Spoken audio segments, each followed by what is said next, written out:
the right one. But I think she's coming. There she is. Hey. Okay, so Beth was asking about matte glaze running, and yeah, that brings up an important concept. A running glaze is always an overfired glaze.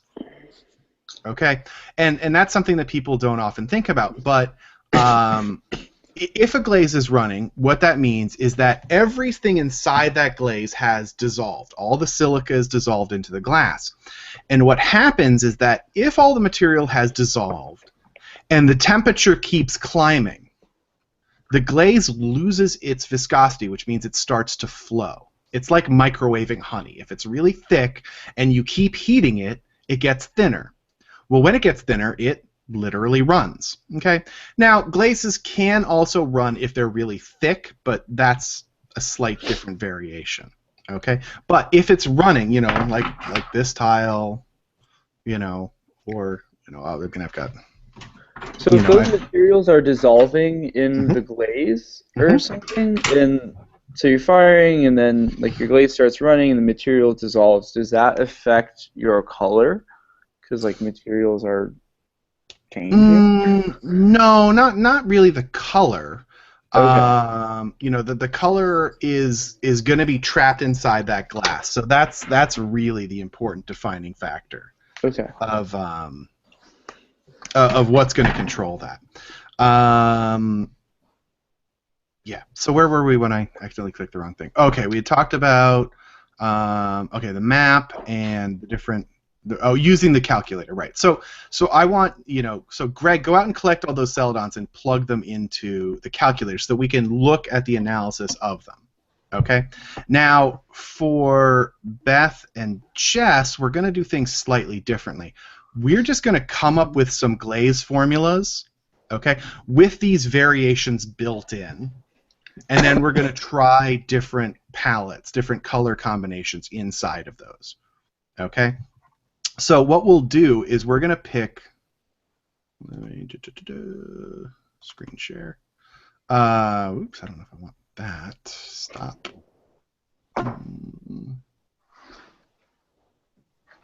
There's my. Okay, we'll just do entire screen.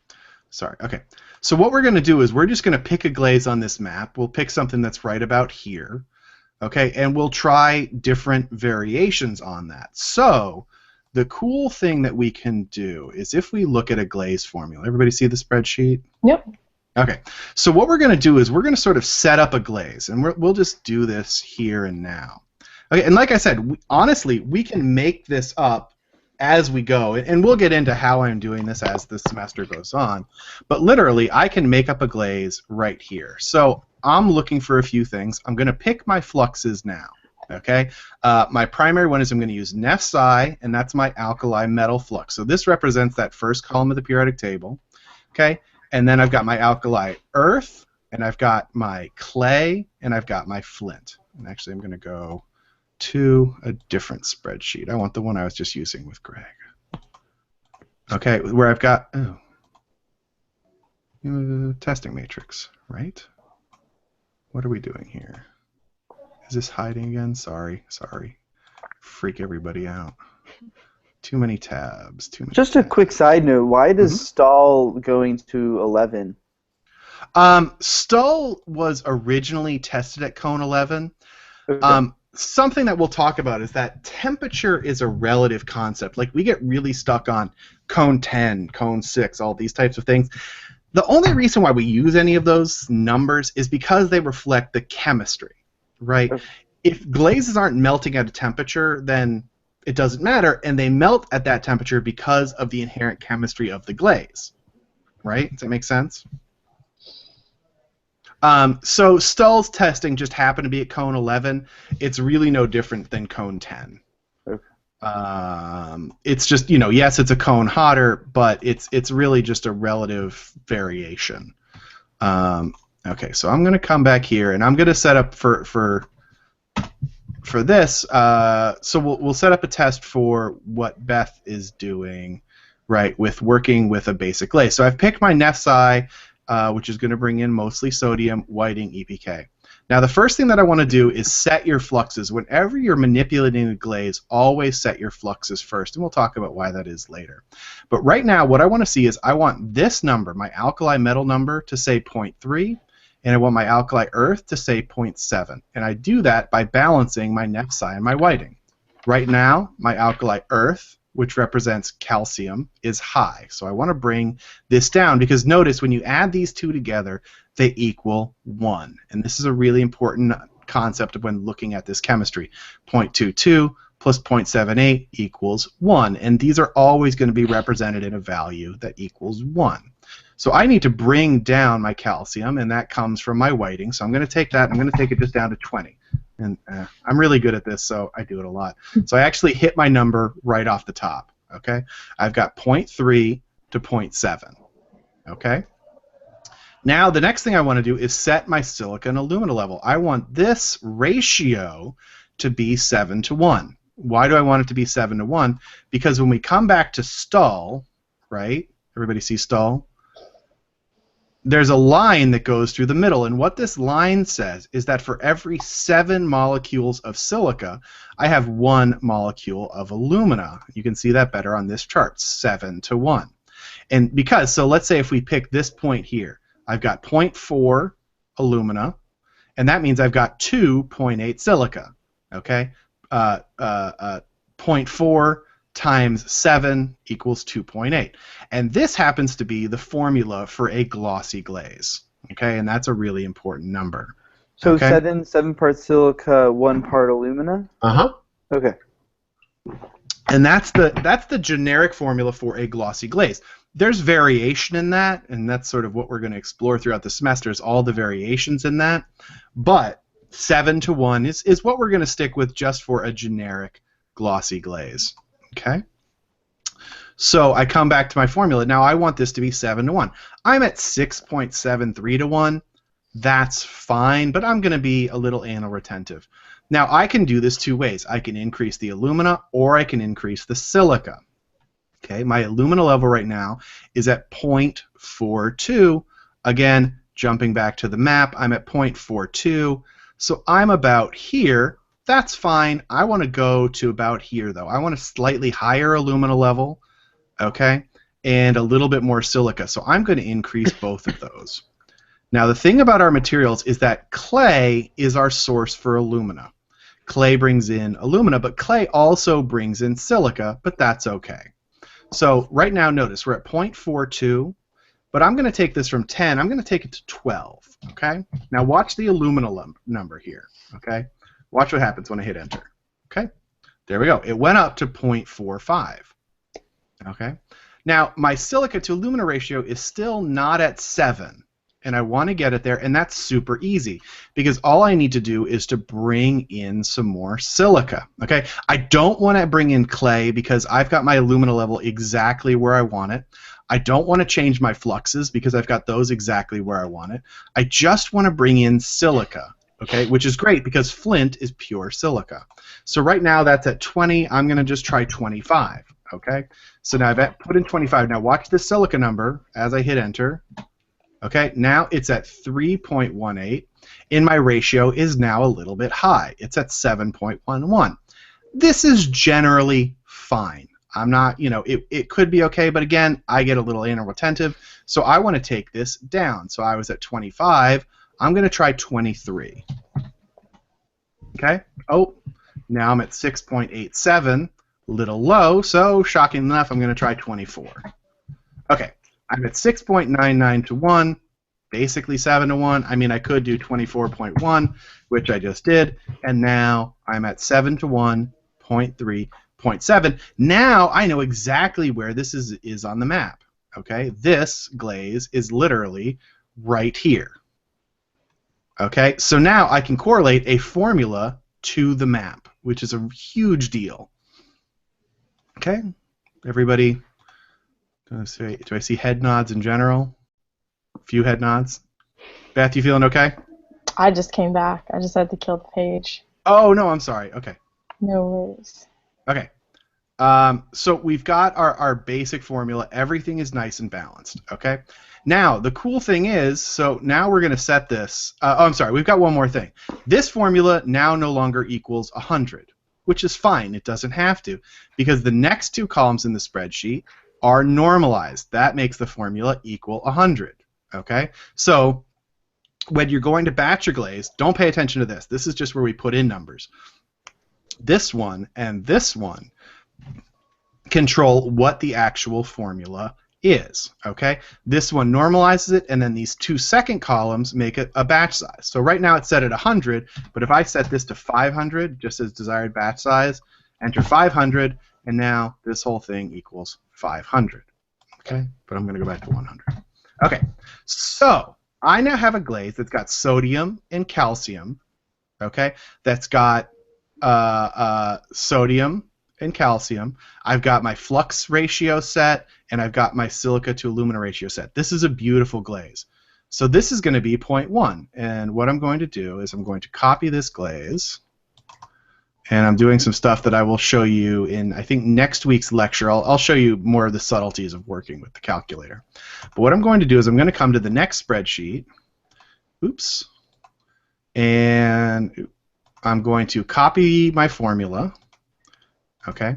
And I want to do the same formula again, but what I want to do is I no longer want sodium and calcium. I want sodium and magnesium, okay?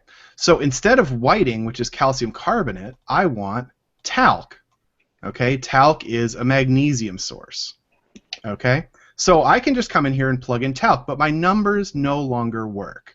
Okay, now this is 0.35 to 0.65.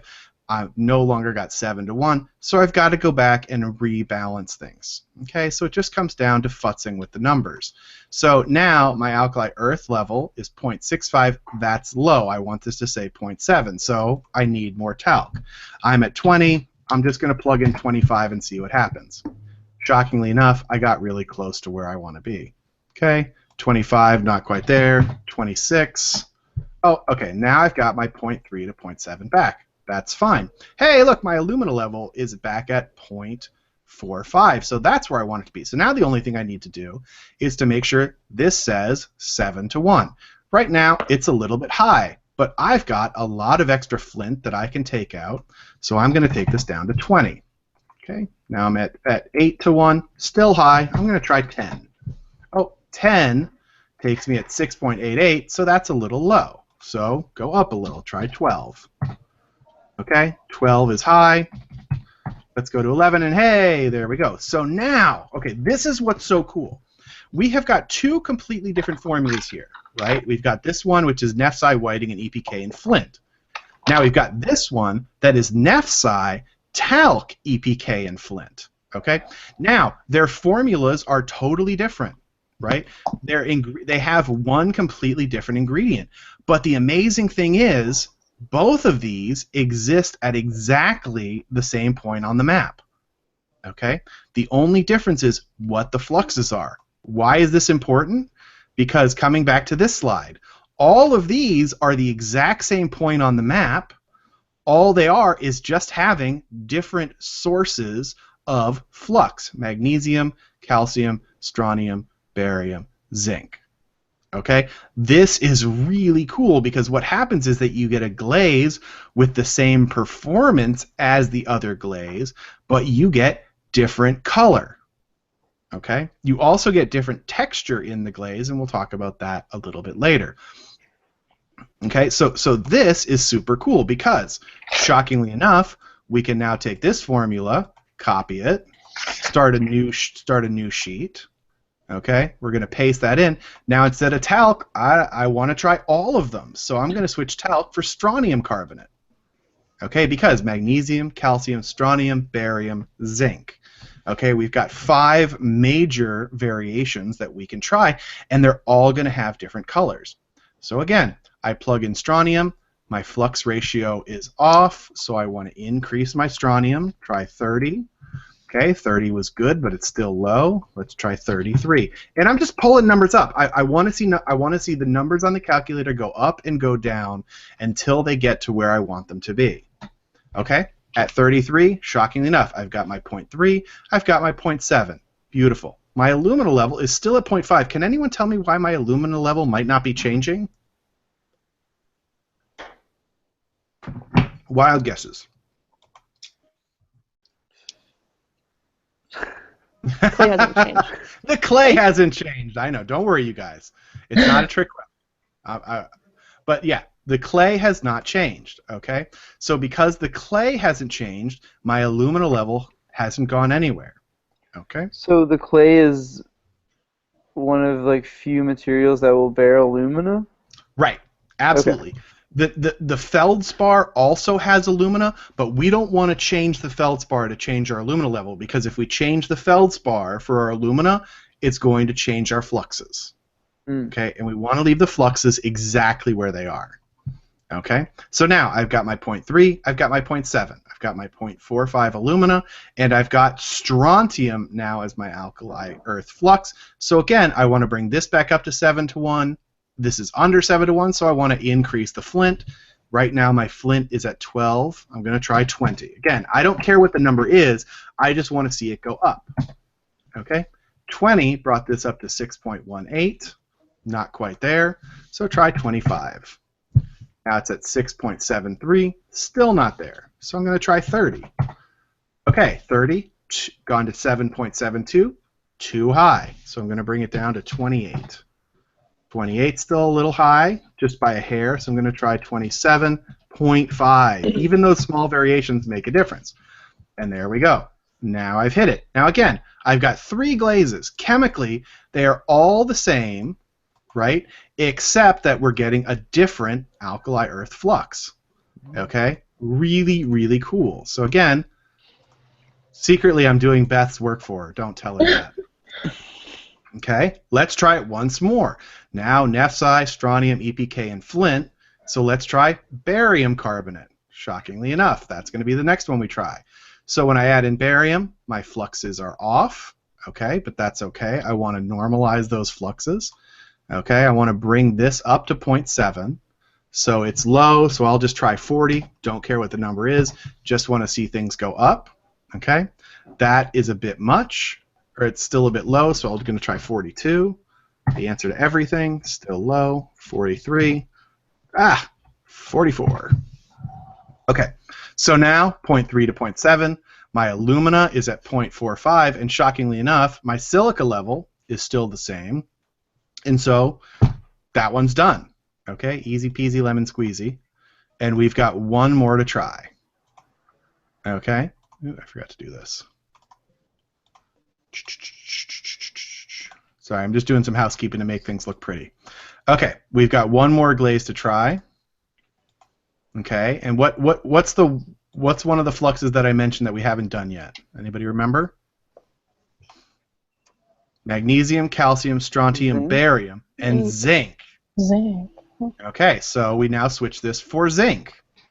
Okay, now again, ratio's off, but now it's high, so I want to bring this back down again. Okay, so we're going to try 20. 20 still high, 18, 17. Okay, so again, I want things to go down. So now I've got 0.3 to 0.7, and I've got 0.45 here, and everything's all set. Okay, Beth, you're done. Go get lots of stains and test these glazes. Okay. I'm going to save this in Glazes 2, new folder, 2016, labs. If I could spell labs right.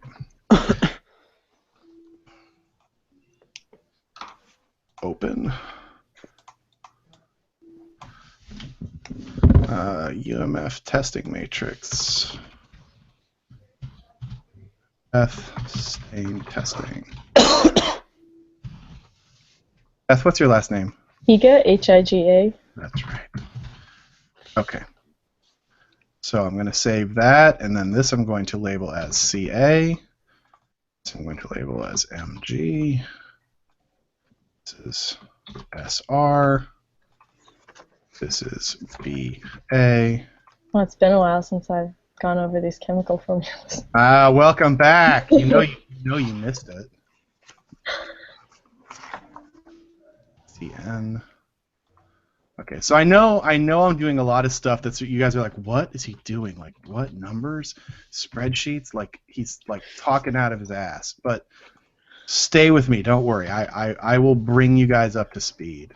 And I know I'm doing like a lot of things really fast on the spreadsheet, but don't worry. Okay, I have a question. Maybe it's a bad question. But What? No bad questions.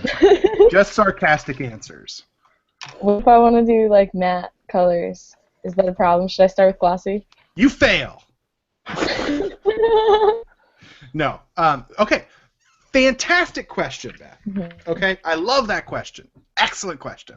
So you want to do a matte glaze. Now, we already talked about the thing about matte glazes. So when we look at Stahl, right, I just made 5 glazes, okay, that all exist right here.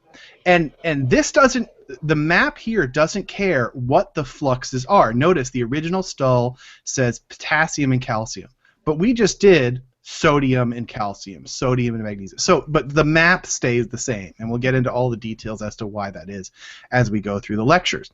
But you want to make a matte glaze. Great question. Well, if we've got all of our glazes that are right about here, and we want to go matte, that means we need to move over here, right?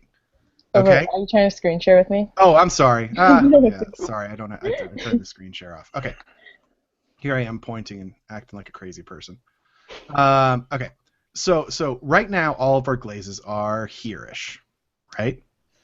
Yeah. Okay. And it doesn't matter what our fluxes is because I am telling you that this applies with all the different variations of the fluxes. Okay. So matte glazes exist over here, and that's a really important point because to get a matte glaze, all we need to do is move to the left. Mm-hmm. Well, by moving to the left, we're decreasing silica. Uh-huh. Okay, so can we make these glazes matte? Well, let's look at the glazes we just made and try that. Okay. It can't be the 7-to-1 ratio anymore. Exactly. Oh, awesome. Oh, you're already on board. I love it. Okay, so now I'm going to make this one. So this is going to be CA matte. Okay. I'm just going to label this.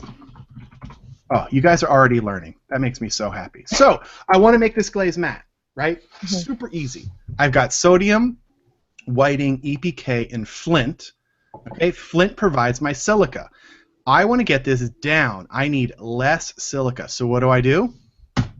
Take out the flint. Okay. Okay, and literally that's all I'm going to do. I just deleted the flint. Okay, now this is at a 4-to-1 ratio essentially. And if we come back to Stahl, okay, at a 4-to-1 ratio, oh, look at where a 4-to-1 ratio is. That's in the matte region. Okay, boom. But, yep, go ahead. Oh, is it still like durable and safe? Absolutely. With the 4-to-1? Yep. Okay. Yep. Because a true matte glaze is still a glossy glaze that crystals have grown in. And we'll get into why the crystals are growing in there. Actually, it'll come up in this week's lecture. Okay? And so, you know, all we did is take out silica. By taking out silica, we move to the left, and that puts us on the 4-to-1 line. So let's go back to the spreadsheet. So that was calcium. And look, all of these glazes have got silica in them. Okay, so now I'm just going to copy the MG line. Okay, I'm going to paste that, and what am I going to do? I'm just going to take out the silica. Now, here's where we get some tricks. Okay, here's where things can be a slight pain. Now, I just took the silica out of the MgO glaze, but what happened? My ratio, even though, here, I'll add the silica back in. Okay, with the silica, I'm at 7-to-1. When I take it out, oops, wrong way. When I take it out, I only go down to 5.68-to-1. This is actually a problem. Because we want to be at like 4, right? You want to be under 5-to-1. Okay. Because coming back and looking at the map, you see how this purple line says 5-to-1. Okay. If we come back to regular Stahl without those lines I drew on it, notice that 5-to-1 line perfectly falls to where Stahl drew his original line. That's because that is the formula for a matte glaze. A silica to alumina ratio under 5-to-1 will give you a matte glaze. Okay? But we've hit a problem with our materials. Okay? We're currently using talc. Okay? The problem with talc... Uh-oh. Hold on one second. So I know, sweetie, I'm still going, though. I know. Well, he's going to have to be late. Sorry, it's time. Because of the whole my son's 2-hour delay, I have to leave. But we'll keep going. Because talc is a magnesium silicate, which means it's not just magnesium. Whiting is just calcium. There's no silica attached to it. But talc has silica attached to the molecule, okay? Which means it's bringing in excess silica, which means we can't make this a matte glaze as is. But what we can do is we can change what that material is. Mm-hmm. So, you guys, I do hate to do this. Is it possible that we could get together and finish this tonight? Yeah. Is that impossible for everybody? What time? You tell me the time. I'm free from like 4:30 to 6:30 because we have kiln meeting tonight, right, Greg? Yeah, we have kiln meeting. Wait, no, we have it on Thursdays. I think they're switching it. They're switching it again. They're doing it So tonight, and then it's going back to Tuesdays at 5 after my tonight. God. I know. That's last I heard. It's just for tonight, just because, like I Right, said, right. because my son's on the delay. All the rest of the weeks, 9 o'clock works for me. Okay. So 4:30, does that work for everybody? Yeah, that's fine. 4:30. Beth, Greg, Jesse, everybody thumbs up? Okay. Mhm. Let's meet back at 4:30. I'll post the new link and all that. So I'm sorry, but yeah, the snow has really messed up my life. And Me I gotta too. take okay, so we'll finish this discussion at 4:30, and then we'll talk about the lab for this week. Cool. Okay? Great. Okay. See you guys at 4:30. Thank you. Bye. Bye. Bye.